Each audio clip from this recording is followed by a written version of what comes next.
This was a capital over 3,000 years ago. If you see the hanging obelisk outside the Grand Egyptian Museum when you walk up, that was discovered here. There's actually very few tombs in Egypt that have been discovered untouched and intact, and one of those tombs was found here.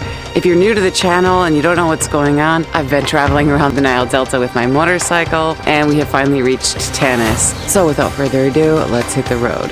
Yalla bina.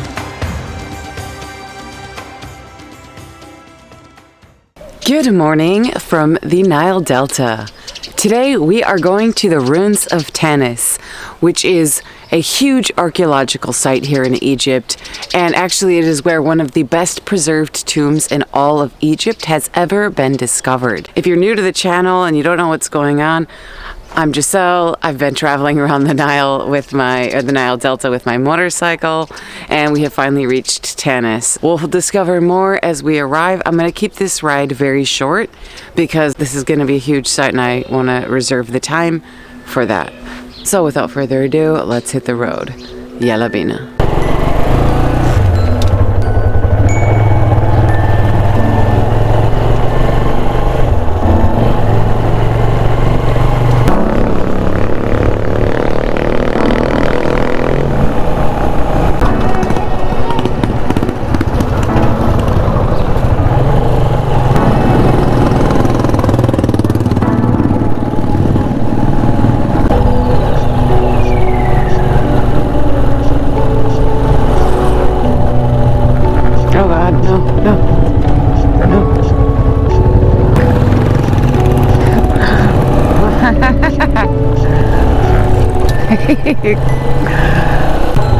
Hey little buddy.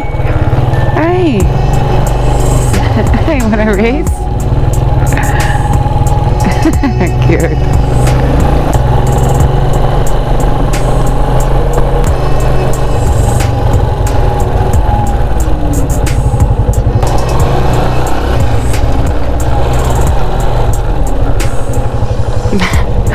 Salam alaikum. Hi.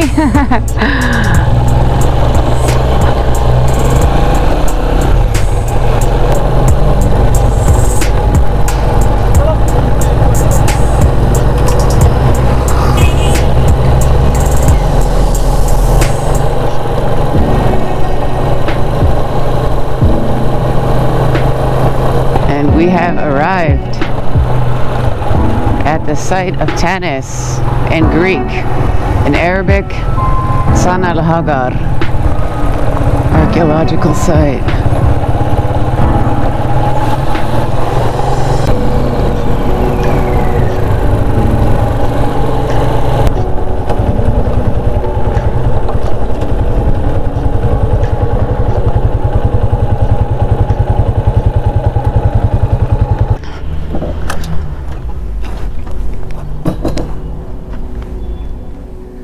Welcome to the ruins of Tanis.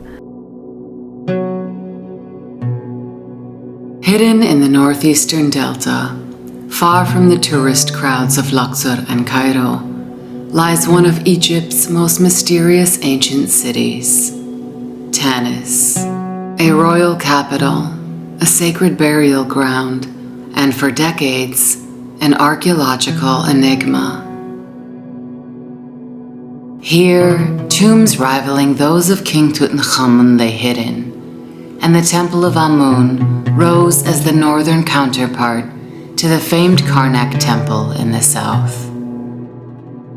For modern archaeologists, this ancient city was a mystery, speculated to be the capital of Rameses the Great, as well as the legendary city of Zoan mentioned in the Bible.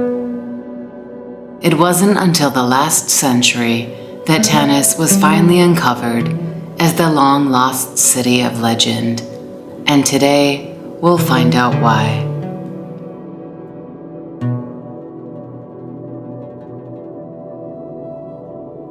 Tanis emerged during one of the most turbulent periods in ancient Egypt, the Third Intermediate Period.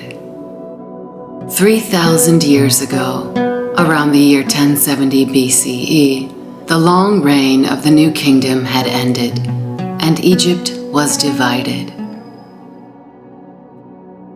The powerful priests of Amun ruled Thebes in the south, while in the north, a new family of kings of the 21st dynasty needed a capital of their own. And so, in the marshes of the eastern delta, on slightly raised ground above the floods, the city of Tanis was born. The ancient site of Tanis lies deep within Egypt's Nile Delta, several hours' drive from Cairo along rustic roads and through small villages. This remote region sees few visitors who stay beyond a brief visit, and with no nearby hotels and the challenging journey required to reach it, it's easy to understand why.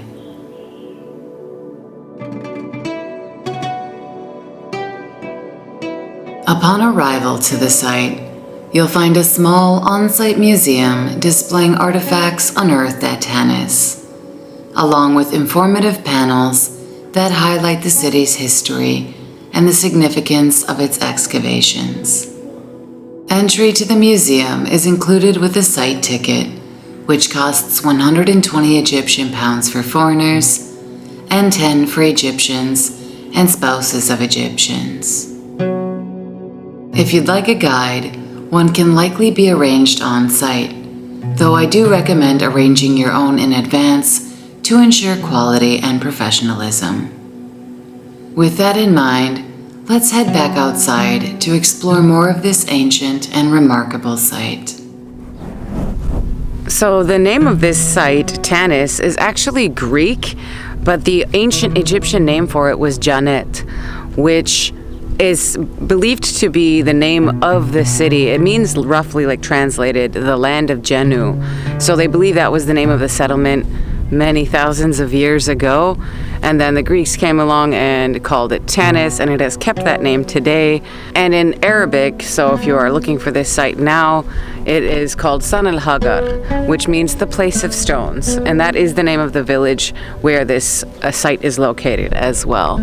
3,000 years ago, this was the political center and capital of Egypt during the 21st and 22nd dynasties, so during the Third Intermediate Period. During that time, Egypt was actually divided. So you had rulers here in Tanis in the north, and you had rulers in the south and Upper Egypt in places like Thebes. But this city thrived for more than 1,000 years before eventually becoming abandoned because the Nile silted up, and the importance of this city and its irrigation and trade lost importance, and it was forgotten in the sands for almost 1,500 years before being discovered or mentioned again. The earliest records we have mentioning Tanis in modern times are the documents of Claude Sicard, a French Jesuit priest and traveler who visited parts of the Nile Delta in 1717, mapping and documenting his discoveries. Although he did not excavate or explore Tanis in depth, he did describe the ruins and their inscriptions, and his account is the first detailed modern record of the site. In the following centuries, further explorations of the site took place by various people, including Napoleon Bonaparte. An interesting side note, it was on that same expedition of Tanis that Napoleon's troops also discovered the Rosetta Stone, which cracked the code for ancient Egyptian hieroglyphs. I will be visiting Rosetta later on in this trip, so subscribe to see more explorations of ancient history here in the Nile Delta. After Napoleon Bonaparte came through, there were other explorers, but nothing major was discovered here until 1929 when French explorer Pierre Montet came through and discovered the tomb of Susanis. This was a huge discovery for Egypt because it was one of the first intact, untouched tombs, and still is to this day, ever discovered in Egypt. You have Tutankhamun's tomb, which is very famous, and his was essentially untouched, although it is presumed that there were some slight damages or a grave robber here and there. Nothing huge though. I mean, Tutankhamun's tomb is very much preserved, unlike many others that have been looted or robbed. But the tomb of Tanis was completely untouched or unbroken into, which is so rare here in Egypt to have found that, and it still is to this day.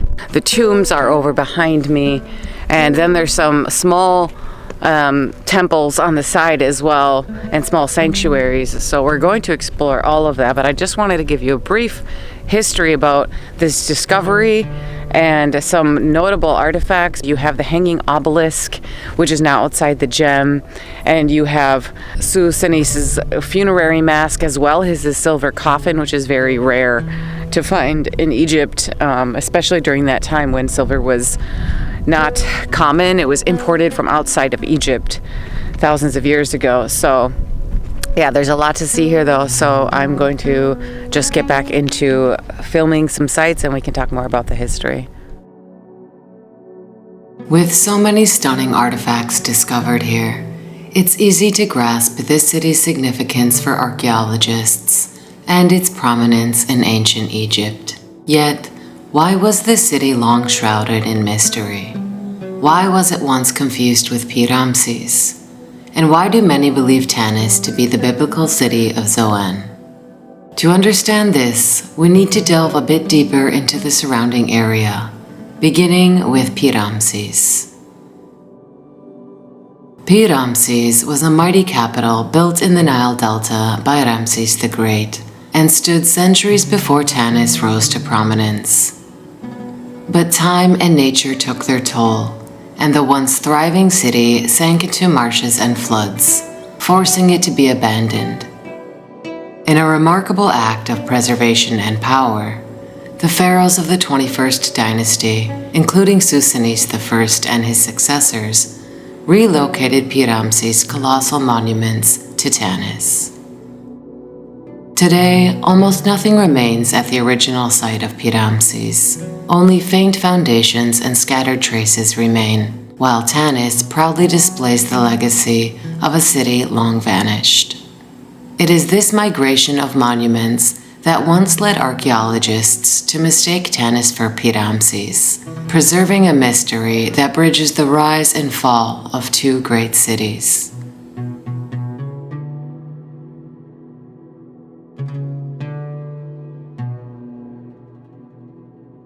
For a brief period, archaeologists also believed Tanis might be the Hyksos capital of Avaris, due to its location in the northeastern delta and its grand monuments, which suggested it was an important city.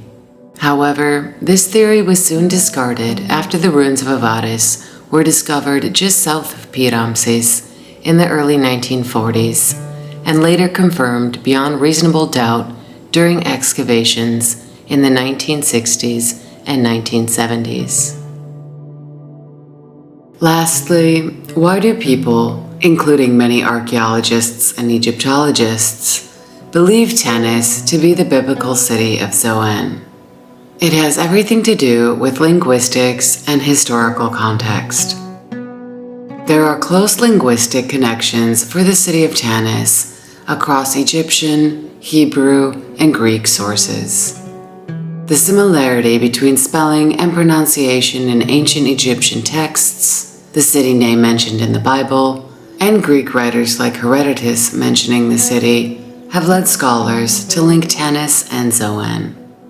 Royal palaces, temple complexes, and massive tombs and monuments found at Tanis match the biblical description of Zoan as an important, politically and religiously significant city. Biblical texts also mention princes of Zoan, which aligns with Tanis being a royal and administrative center. However, it is important to note that, while many archaeologists and Egyptologists agree that this may be the ancient city mentioned in the Bible, based on linguistic and archaeological evidence, there is no consensus regarding the historicity of the Exodus story. Archaeology is evidence-based, and there is no evidence of a massive migration. No camps, inscriptions, or large-scale destruction has ever been found. and there is no evidence in Egyptian records of catastrophic plagues or events described in Exodus. Because no traces of that have ever been found, Egyptian records do not match the biblical story, and jumping from "this city existed" to "a mass exodus happened here" is not supported by any archaeological evidence. But the city was mentioned in the Bible, and most archaeologists and Egyptologists do believe this to be the city mentioned there. With all of that history, mystery, speculation, and theories explained, let's get back to exploring Tanis. All of these items have been discovered here at this site, but something to note about this, a lot of these were actually reused and were coming from Ramses, which was a capital and a city that Rameses the Great, or the Rameses II, established during his reign. And as is common in Egypt, they will take and reuse materials from other kings, pharaohs, cities, and times and write over them or reuse them essentially. So this is actually a statue of Rameses II. His nemes headdress with the cobra and his crown of Lower and Upper Egypt. Of course, the crown of Lower and Upper Egypt signifies the unification of Egypt. This city is actually more from the time when it was broken apart during the Third Intermediate Period. But a lot of these things came from Ramses, New Kingdom, when Egypt was at its peak and Ramses was building things all over. Both of these obelisks have Ramses II's name written on them. So again, a lot of artifacts at this site were taken from Ramses. So there's two nearby sites here. You have Avaris, the Hyksos capital, which I was gonna visit, but I don't plan to now because it is forbidden to enter. You need special permissions, and Ramses as well. So I'm probably gonna skip those.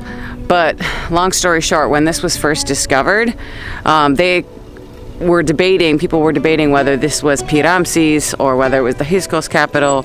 And then after searching and finding a lot of items, they decided, okay, this is Tanis. I don't know much about hieroglyphs, but I just recently learned that this means Sa-Ra. So Ra, of course, the sun god, and then Sa, a picture of a duck here. But that would mean the son of Ra, or essentially the son of God. And you'll see this on a lot of sites here in Tanis, but all over Egypt.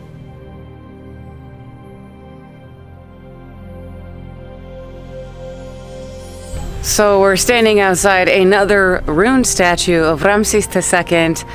As I've mentioned, or may have mentioned, all of the statues, most of the statues, or almost all of them, as well as the obelisks, have the name of Ramses on them. Anyways, I could tell you more about that, but I want to show you some hieroglyphs that I have slightly been learning about. So we have the duck once again, and then a half sun. And that would be like the daughter, instead of Sa-Ra, son of the god, it would be daughter of the god. And it was his wife. And the reeds mean northern Egypt. The marshlands, lower Egypt, northern Egypt in ancient times. And I'm not like 100% positive, but also, of course, we all know the Ankh, or the Ankh. So the Ankh is a symbol of life in Egypt. And if you look at it, it could be the Nile flowing up and then spreading out like the Nile Delta, which is where we are traveling now. I mean, the Nile was life for Egypt in ancient Egypt, and even now, if there was no Nile, there would be no ancient civilization here. 95% of Egypt's population today lives next to the Nile, so it is the only reason life exists here. And the branches, there used to be more in the past, quite a few that spread out after just following it up, and then once it hit the Nile Delta, it split out to a lot of different branches. So this could be the Nile splitting out and being life.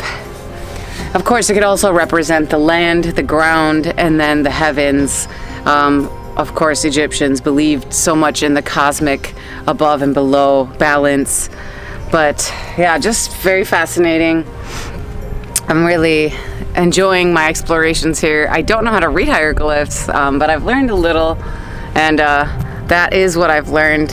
Anyways, we have so much more to still explore here, so let's keep going. Look at this stone foot. How massive is that? Yeah, I cannot imagine how big this statue was.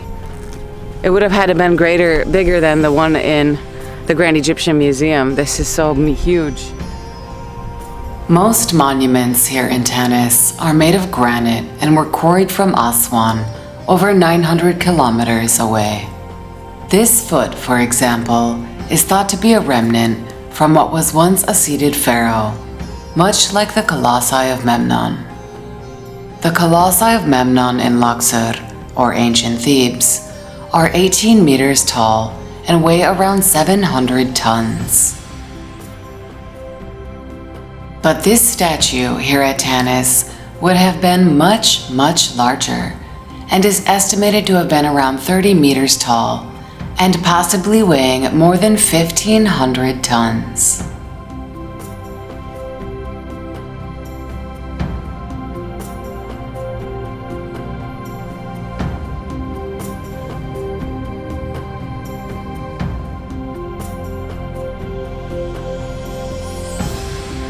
While we admire the incredible monuments found here at Tanis, I would like to inform those who are new to the channel that if you are looking to visit this incredible site or organize any other trip around Egypt, my husband and I can help. My husband is Egyptian, and I have been living in Egypt for 4 years and have traveled all over the country. With our combined knowledge and local insight, we arrange unique tours and connect you with passionate guides and professional drivers, giving you an unforgettable experience here in this ancient and beautiful country.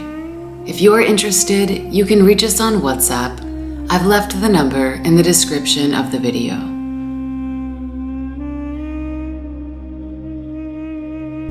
So I've just climbed up this ridge to get a better look at the ancient site here of Tanis.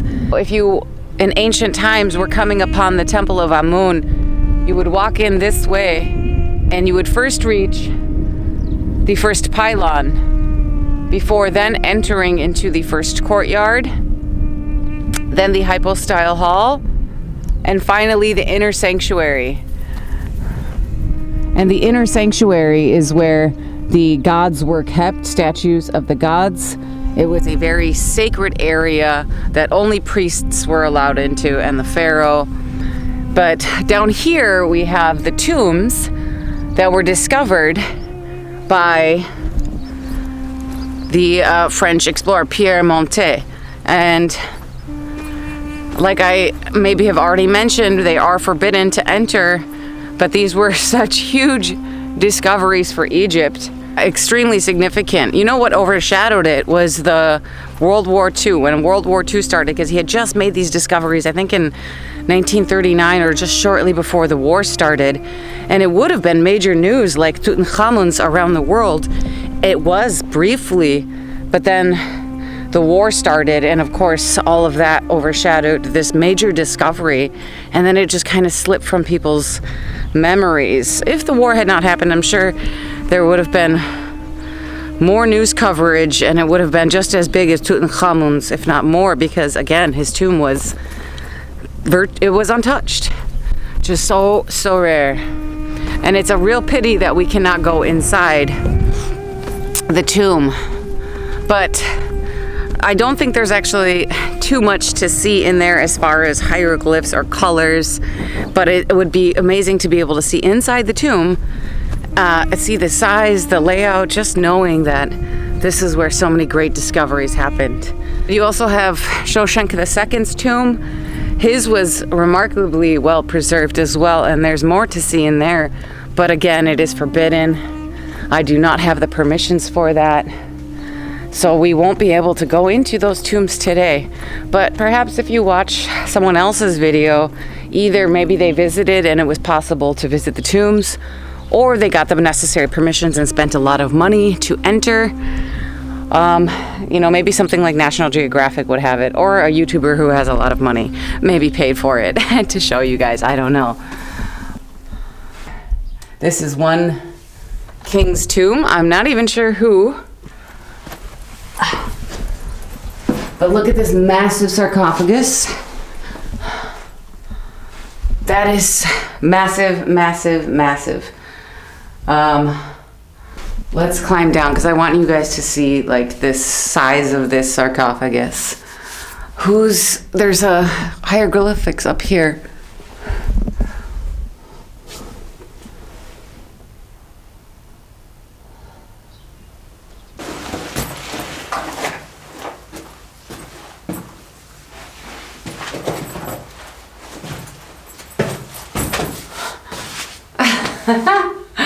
Huge. I don't know what you can see, but this is massive. You would never be able to get this out of here, even if you lifted off everything in this tomb. It's so big. Wow.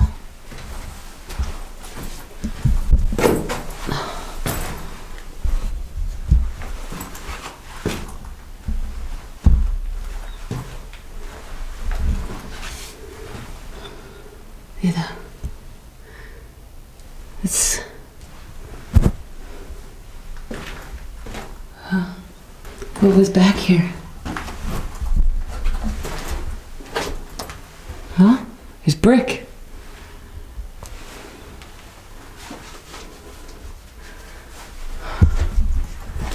Okay. It looks like it's been filled with mud or stone. Huh. Wow. I don't know, but that is a huge sarcophagus. And you know what? I have to climb back up here. But looking at that cartouche, I have to compare it with the one of Ramses. But I see Sarah written there. So, could it be?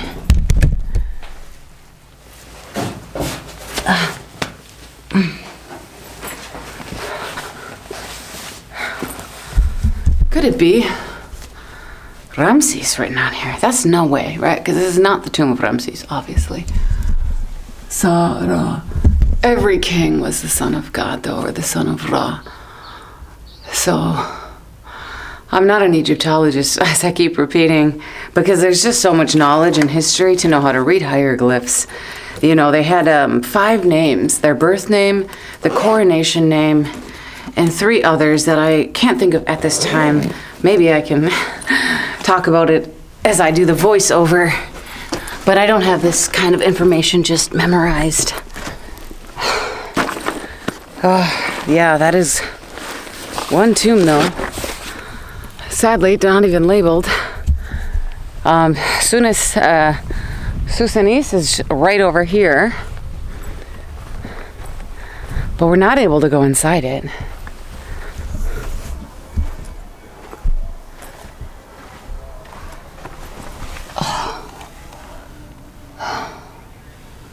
I'm gonna try to take a photo or something at least.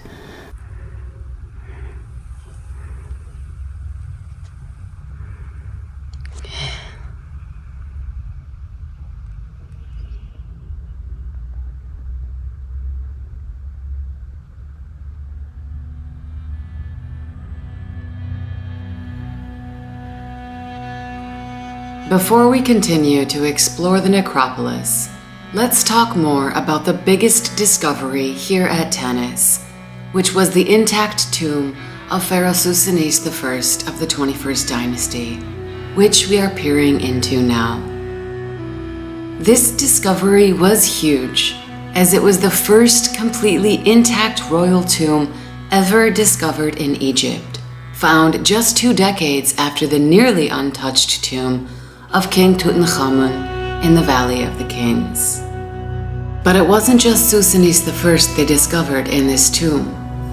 It turned out to be a multi-burial chamber that also contained several other pharaohs and high-ranking officials, including those of the Libyan king Shoshenq II of Egypt's 22nd dynasty. Inside, Pierre would find treasures rivaling those found in the tomb of Tutankhamun, including the gold funerary mask of Susanes I, as well as the solid silver anthropoid coffin of Susanes I, and the solid silver falcon-headed coffin of Shoshenq II. These are the only two confirmed ancient Egyptian royal coffins made of solid silver ever discovered in Egypt. They also discovered massive amounts of gold jewelry from Susanes I, Amenemop, Shoshenq II, and the other pharaohs buried here. Something terrible happened to this bracelet of Amenemop, which I will tell you about shortly. They also found richly carved sarcophagi, canopic chests, ushabtis, pectorals, bracelets, necklaces, and amulets. In the following years, further excavations under Pierre's leadership uncovered additional tombs and remarkable discoveries, cementing it as one of the most fascinating archaeological finds in Egyptian history. At this ancient site of Tanis, the largest collection of royal silver ever discovered in Egypt was found here, and the amount of gold rivaled Tutankhamun's tomb, although, because Tanis lies in the marshy, waterlogged delta, many organic materials decayed over time. The delta's wet, unstable soil and limited space also explains why these pharaohs were buried so closely together. The conditions necessitated multi-burial chambers and the reuse of existing tombs.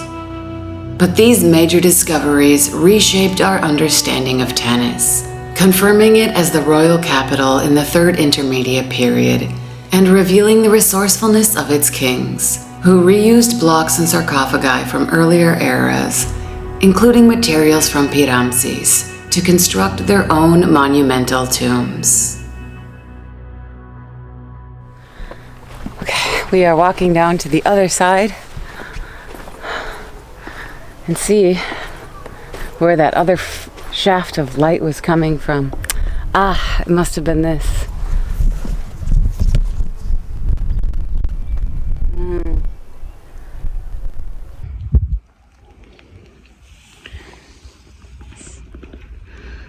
Maybe this is the entrance to the tomb. This is how you would get in if I had the permissions. I can't see more. It's very sunny out here.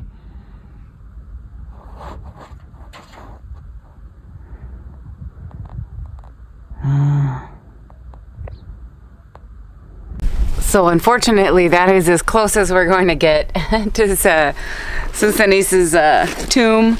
He wasn't the only one discovered in there, though. There were other kings, I read, discovered in that tomb, about 5 or 6, I believe. You can read about this online.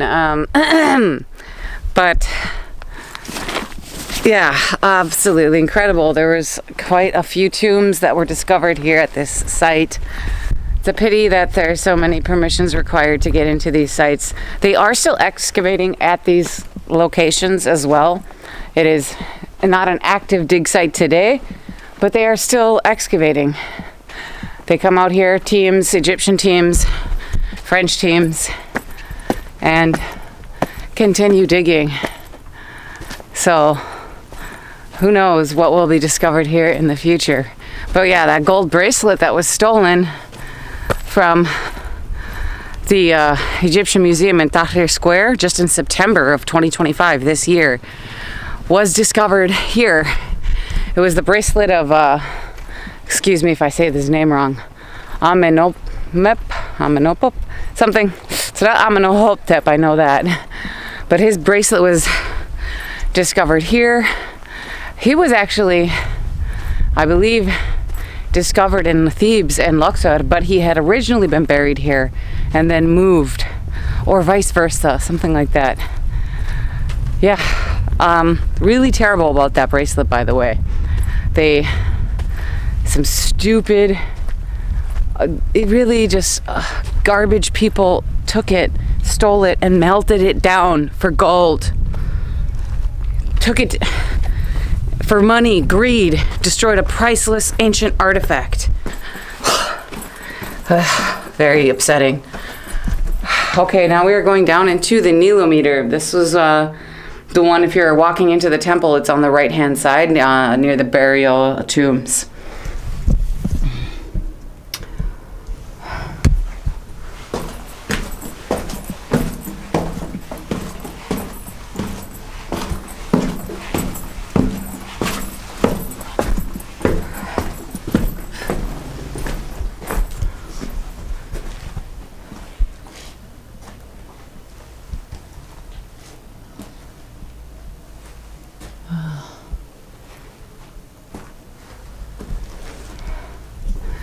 So, as I mentioned, a Nilometer was used to measure the Nile. It was integral to life in ancient Egypt, and actually even after ancient Egypt, up until the Aswan Dam was built, people were using Nilometers to measure the flooding of the Nile and appropriately plan for their crops growing. So it was the food production for Egypt, and its people relied on this, and as well as taxation in ancient Egypt. So this was one of the ancient Nilometers that was discovered at this site, but there's 2 more or 3 more over on the other side of this temple. Let's go back up.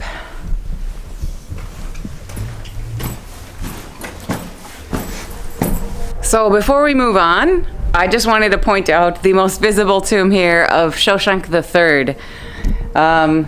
It was actually partially visible above ground when it was discovered, so it wasn't buried deep like some of these other tombs here. And you have paintings of Osiris. There's 2 coffins, as you can see here, or sarcophagus. The large one was for Shoshank III, and the smaller one is believed to have been for his successor, Shoshank IV. The walls inside are depictions of Osiris, resurrection, the afterlife. It is very beautiful. I wish we could get down and get in there, but at least we're able to see it. Now, there was actually a tour guide here with an American woman, and I was speaking to her and him briefly, and he was telling me that he has been inside the tomb of Tanis I, and that it was well preserved and colorful. So I don't know, because from what I had heard, it wasn't in that great condition. The contents inside of it were incredible, but the tomb itself, I would have to find images online maybe and see, or videos online, but perhaps I'm mistaken. He has been there in the past. Now it's of course closed, but if it's anything like this or even better with color, that would be incredible, and I wish we could go inside, but at least we get to see this today. But okay, there's so much to see here. I keep saying that. It's true. Let's keep going. This would have been the entrance to the temple, so the first pylon.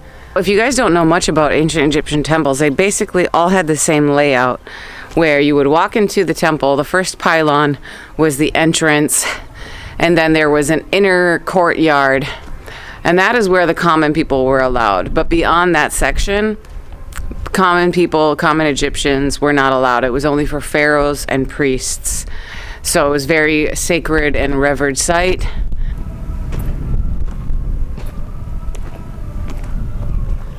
Two major obelisks.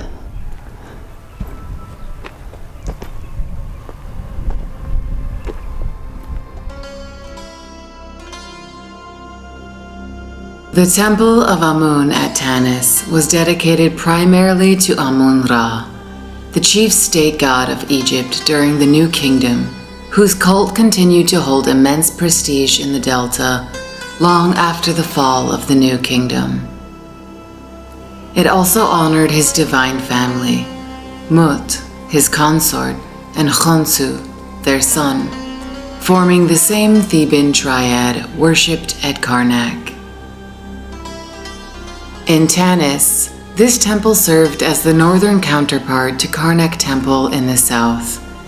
acting as a major religious and political center for the kings of the 21st and 22nd dynasties, and served not only as a place of worship, but as a powerful symbol of their legitimacy and connection to Amun's divine authority. Although little of the temple survives today, portions of the sacred enclosure wall which surrounded the temple precinct still stand, offering a glimpse of its former scale and grandeur, which once rivaled the greatest temple complexes of ancient Egypt.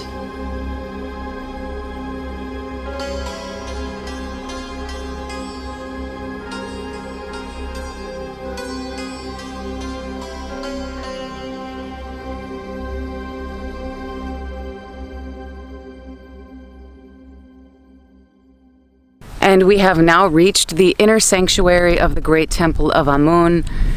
Now, these obelisks here were of course not originally inside the temple. They were found here at the site, and they were reconstructed a bit, as you can see, by French expeditions and erected here. But normally in an ancient temple in Egypt, they all have the same layout, and the inner sanctuary is where you would find the statues of the gods. So, but this kind of gives us like a visual marker of where the temple would have ended. Incredible. So now we are going to head over this way, because according to the maps that were in the museum, there's a little museum inside when you first enter the site.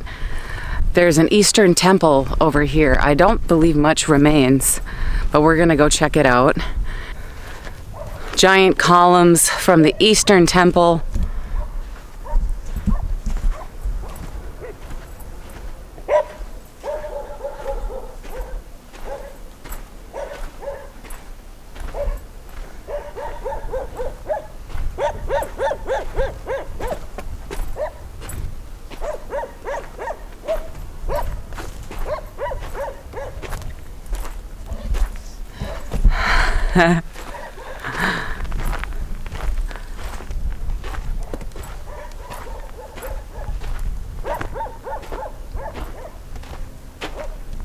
Let's get a look from up here.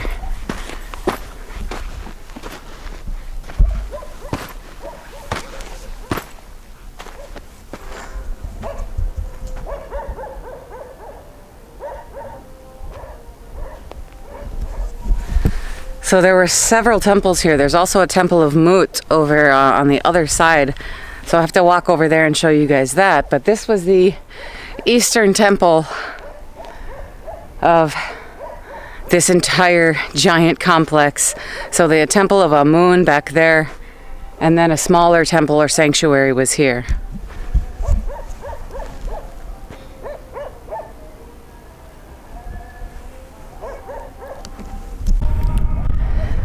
So I've just climbed up to the ridge.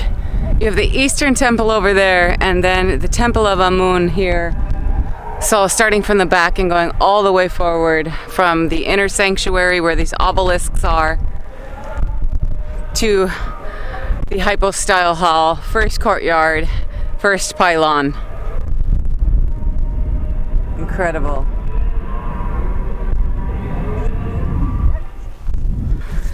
And we have made it back down from the sanctuary of the temple. We are now by these Nilometers. Now this is one Nilometer. It just looks like a pool, to be honest. But this was one Nilometer here inside the temple. So I was told by a tour guide. And here is the second Nilometer. Very large indeed. And the third Nilometer. Wow. The ground is still wet down there.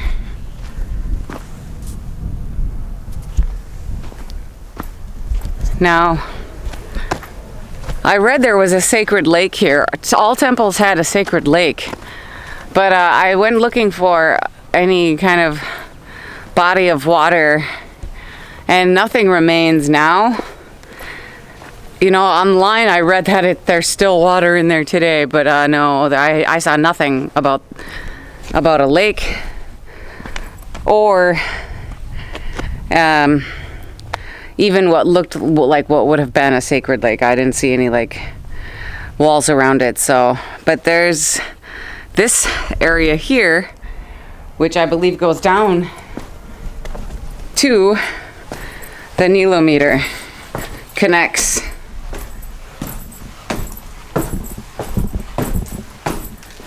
Wow, very muddy.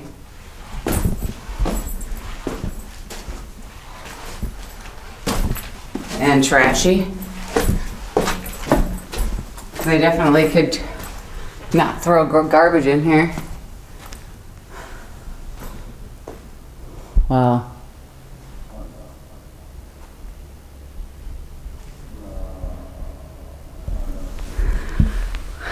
One Nilometer.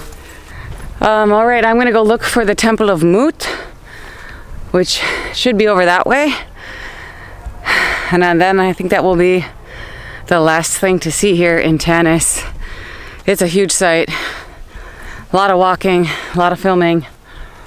But I hope you guys are enjoying. Yalla bina. Okay, just a short walk and we have reached the Temple of Mut. Not a lot remains here from the looks of it, but let's see what we can see. Now, if you're wondering who Mut was, she was the goddess of motherhood. Mut actually means mother in ancient Egypt. And she was kind of the mother, universal mother of all gods. She was actually a part of the triad in Thebes. So Amun was her husband, Khonsu was her son. She was the mother. And yeah, she was about kingship and motherhood and protection, and very significant goddess in ancient Egypt. I mean, all of these gods are and goddesses are so important, but Mut is again and again. So if you don't know who she is, look her up, learn more about her, because you'll see her all over. So yeah, her main cult center was at Karnak with the Temple of Amun there, but she is here in the north as well, of course. We just have this statue here. This looks like, that looks like Sekhmet to me. I'm not sure about the god or the pharaoh or the king, but this looks like Sekhmet.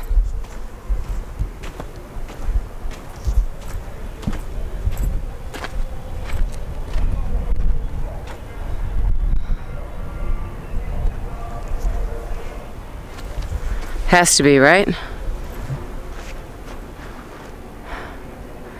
Maybe this was the inner sanctuary. It was a much smaller temple. The Temple of Amun was massive, and this would have been a much smaller temple dedicated to her on the side. But I see more back here. Let's go see what it is.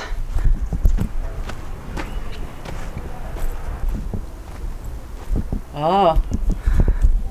It looks like more Nilometers. These go down to the Nilometers inside. There's so many Nilometers at this site. Whoa.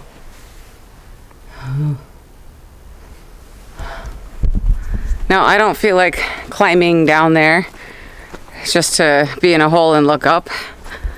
And a lot of times the entrance is very low. But you would go down the stairs through here. This one, wow, is impossible to even get into, filled with dirt. You could crawl in. And that looks like a chimney. That's not something I'm familiar with either. But wow, incredible. They're excavating here, clearly. Not at this very moment, but this is still an archaeological site, an active site for excavation, by the way. If you didn't know, if I have not mentioned that. And they're doing this in lots of different areas of Egypt. Oh, there's just so much to see here. Wow, what is this? Ooh, big dig site. Wow. Oh my goodness. Now, perhaps this is the Temple of Mut. I don't think it is, because I don't feel like a temple was laid out this way in such small clusters. But perhaps it is a Ptolemaic ruin, because as I mentioned earlier, Ptolemaic times, things were buried next to each other, on top of each other, and they digged to lower and lower, and then they find these ruins that date back to Rameses or Ramses, the New Kingdom, the time of Rameses the Great. And on top of that layer, they find ruins from the 21st and 22nd dynasty, and on top of that, the Ptolemaic times. It's insane. But yeah, I'm not sure. I did want to come down here and see what this was. I saw it might just be a big pile of dirt. There's pottery shards all over, by the way. But I saw this circular looking thing. Look at that. What is that? I wanted to know. So I've come in here. Oh, there's another one. What is that?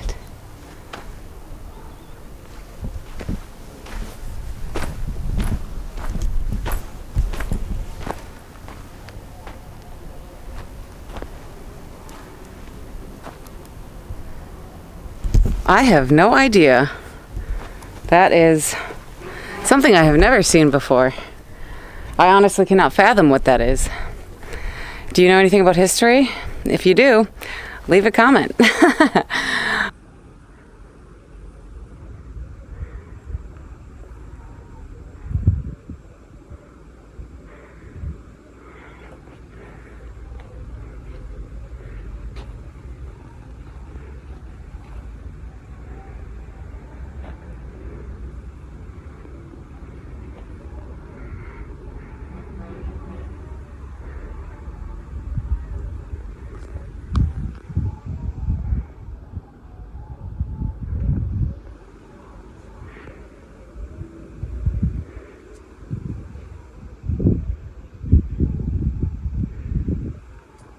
Alright guys, that is going to conclude our exploration of Tanis. It is a massive site. There is a lot to see here. It is so rarely visited, so it is so special to come here. There's not a tourist in sight.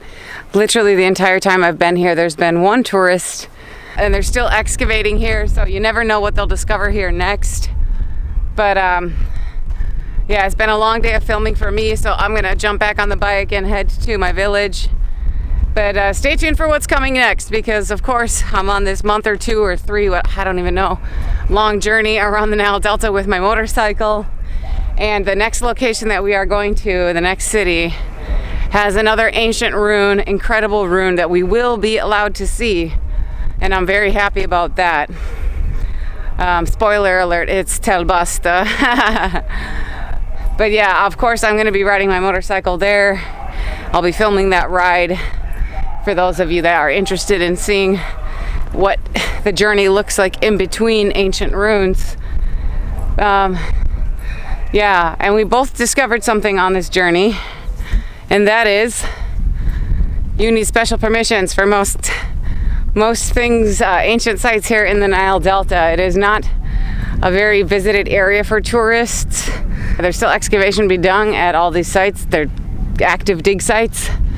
And so, yeah, if you do want to visit these areas and be granted access inside the tombs, you're going to be told it's forbidden unless you get those permissions. But, yeah, incredible. Anyways, I'm going to stop chattering, get back down to my bike. Battery died. But thank you so much for watching, and I will catch you on the next one. Ma salama.